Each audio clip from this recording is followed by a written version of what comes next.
Ladies and gentlemen, I give to you the 5550 Case IH Trident. This is the industry's first liquid-dry combination on a row crop high clearance chassis. Cool thing about this sprayer, or spreader, is it's designed to be hot swapped between application in under 45 minutes.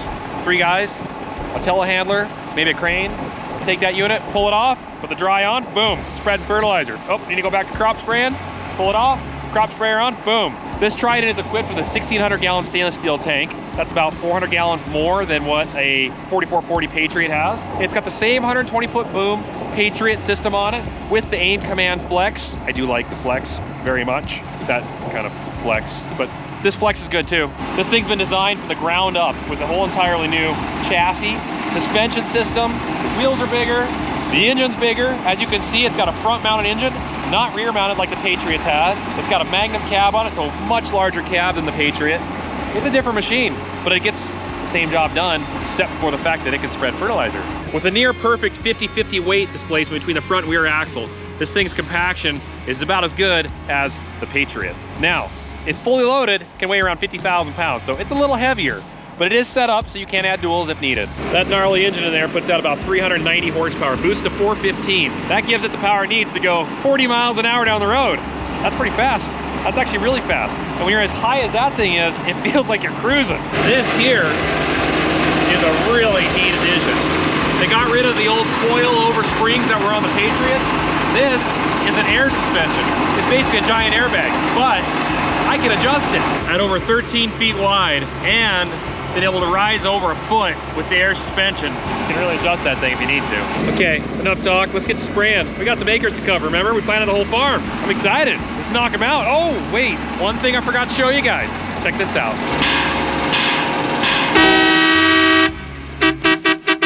That is the horn I've been waiting for a long time. Every time I get a new piece of equipment, I press the horn, and every time I'm disappointed. Until now. Thank you. Air horns. Yes.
Good morning, everybody.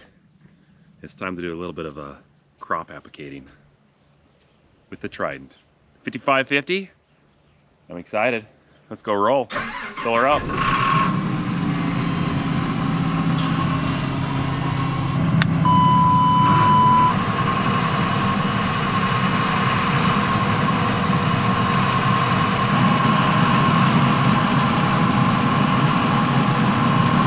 Is equipped with a front fill, which is really slick. That way when you're in the field, your booms are wung out. You don't have to wing everything back in and load on the truck. You can just pull right up to the truck with your booms out, load, get back to work. Unless the truck's not in the field, you got to drive back to the farmyard. Then you got to wing it back out. But I still use this front load. It's slick. I like it. Ladders to the front, just makes things easy. I'm gonna fire up the mix mate here, pull some product into the Trident, and go knock out some acres. But I'm gonna show you guys how this thing works real quick. Pretty simple, but not. I've got prescriptions put into the tablet here. Prescriptions as in how much rate per acre I'm gonna put down of each product. This tote over here, the shuttle, we've got broadleaf. Actually, look at this one, same thing. And then that one's got wild oat spray. So I got grasses and broadleaf that'll be taken out of the crop. And This unit here is going to pull, as it's pumping water, using water as a carrier into the sprayer, it's gonna meter out the correct amount of gallonage out of each one of these shuttles to get the desired ounces per acre that I'm putting down. All right, so as you can see, we got a little over 1,500 gallons of water going in, 20 gallons of wild oat spray, and 26 gallons of broadleaf. So I'm gonna turn the mixing on, let's connect. I got the pumps fired up, so let's get things rolling here. All right, as you can tell, it's pumping the axial molding right now, plus the water. It's gotta get both the products in before the water's done, but it'll automatically close the water rate off to make sure that the chemicals put in first. So if you look, you can see the water stopped counting. That's because the water was filling up faster than the trump card. That's because it's cold in the morning. The trump card's like molasses, and it's taking forever to pull through the system. So it actually cut the water off to finish filling the trump card in, and then it'll continue the water to finish flushing the system out. So now it's doing its rinse cycle. Clean water coming from the little pump to the top, blowing clean water through the whole stack, out to the meter. And then it's gonna switch. All these are shut off. Water continues here, and it'll keep filling the sprayer with water. So now all the product is in the sprayer. So it's just got water left. So it's just gonna keep pumping water out of these Enduraplast tanks to finish topping off the Trident. All right, here we go. Finishing off the water right now.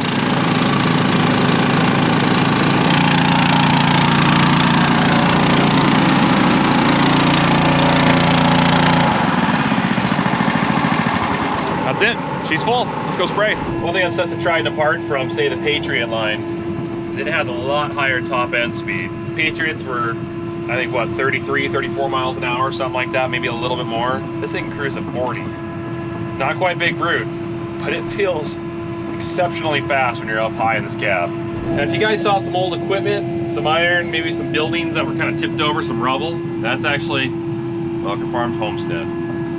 They built that place back in 1912-ish, somewhere in that area. And we don't have anything there anymore, just some old remnants of the Welker family, but pretty neat. Just be farming the same ground that my great-grandfather started farming way back when. It's a good deal.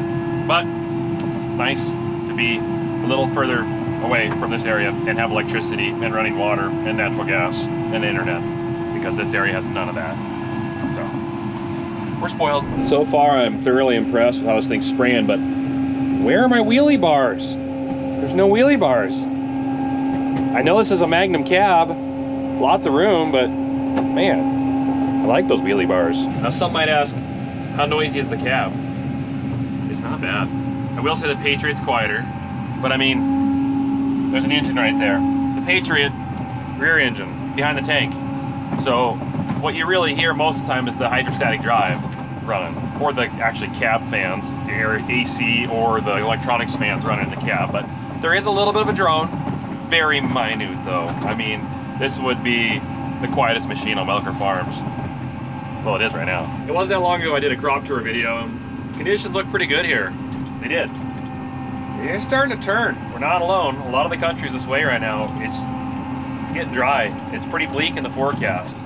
There's one glimmer of hope this weekend. It's Thursday. They're talking Saturday some rain. Oh, I'm praying it does. It's just hard to watch after hundreds, if not thousands of hours and hundreds of thousands of dollars invested into this crop, just to watch it burn up because it doesn't get the rain.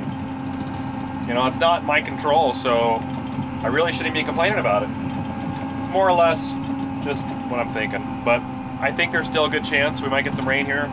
It could definitely snap around and turn into be a decent crop. So we're not out of the woods yet, but there could be some light at the end of the tunnel. We'll see. But at least it's comfortable to get it done. You know, one of my biggest complaints about this cab is they just do not think about farm tubers.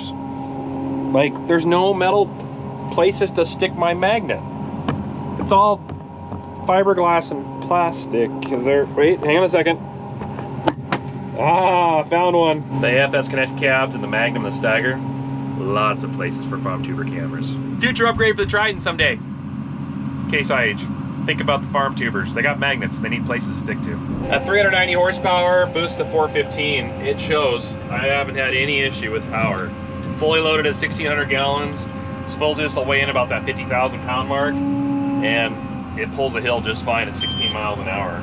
no issue. So that's nice. It's amazing that the hydrostatic drive on these things doesn't slip more. I just reminded of the years of running combine. You get that full hopper and you can just hear the hydraulics just slipping as you're trying to get going and you're loaded and you're trying to harvest. And well, this thing, those hydraulics hardly ever squeal. It's amazing. I don't know how they do it. I'd say overall the visibility on this Trident is definitely not as good as a Patriot, but it's not far off. There's a little bit more of a hood out here, but really this massive hood that sticks out the front doesn't really obstruct your view that much more. There is a big exhaust on the side here, and that definitely is not on the Patriot because that's on the back of it. But you still have really good boom visibility on either side.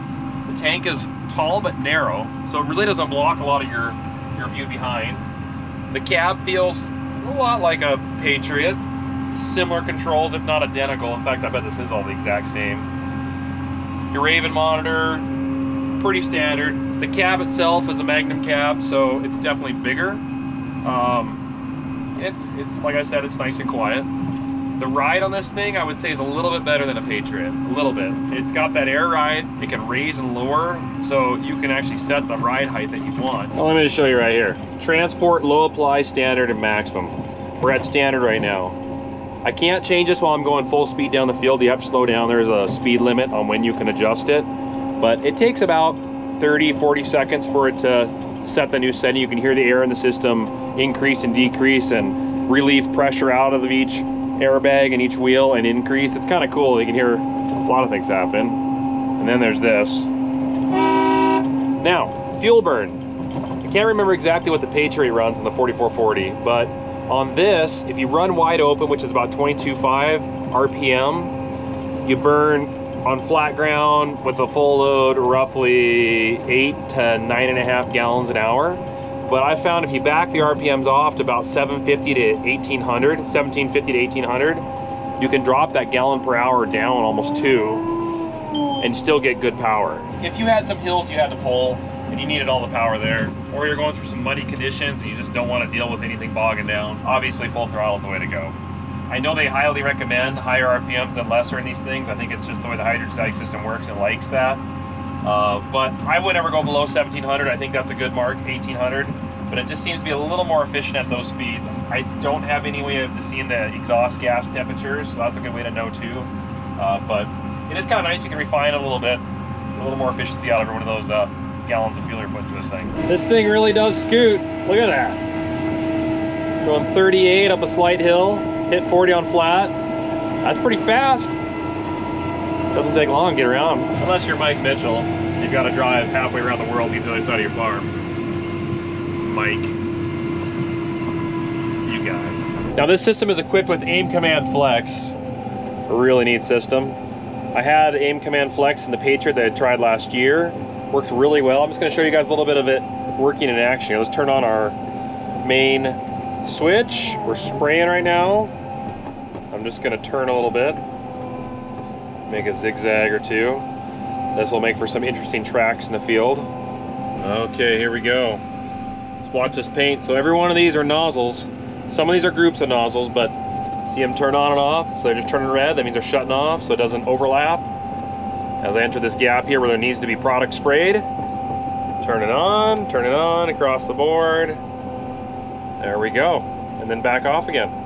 Very little waste, very good coverage. And then back on to here again. Look at that. Isn't that slick? That's really slick. I guess if I have to. Last day of spray, 2021 crop.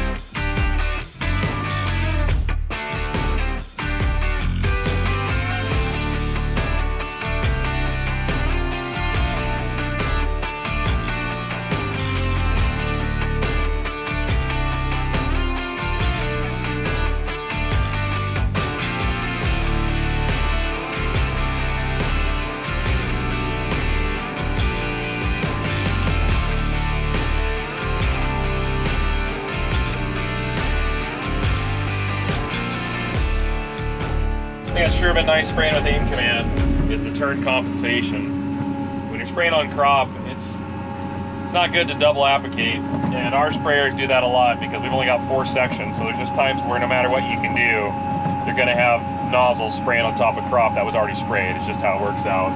And this system turns on and off, pretty much individual nozzles through most of the boom.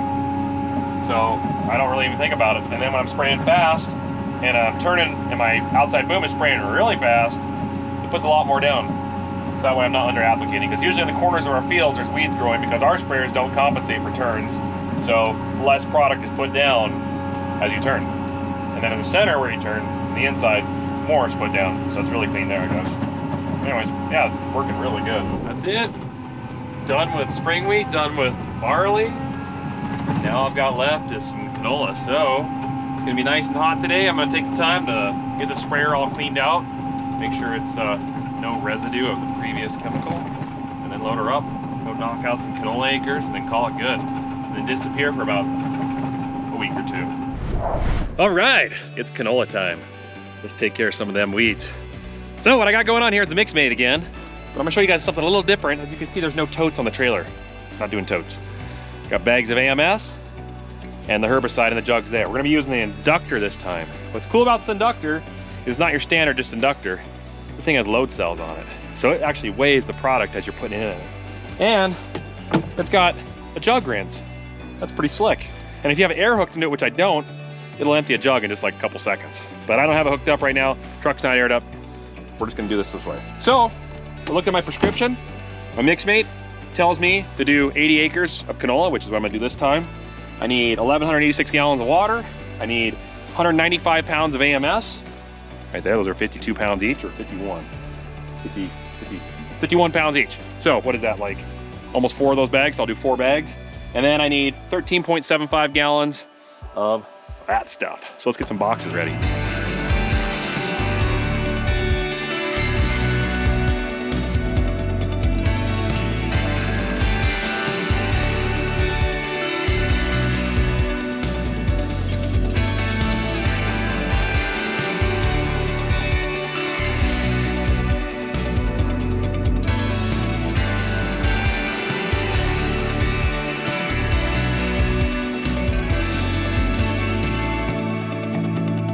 That's not too bad overall. It takes a little bit of time to pull the AMS down. That's that granular looking stuff. But overall, it's pretty simple and amazingly accurate. That's what I love about it. But all right, let's go kill some weeds.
Well guys, it's all done. Crop is sprayed, Trident is parked, and now we just need the rain. Oh Lord, please let it rain.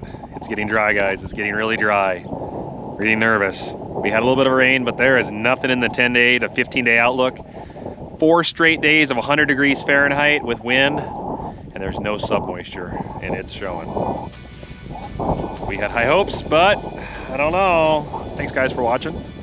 Thanks Case IH for letting us play with your toy. God bless everybody. Take care.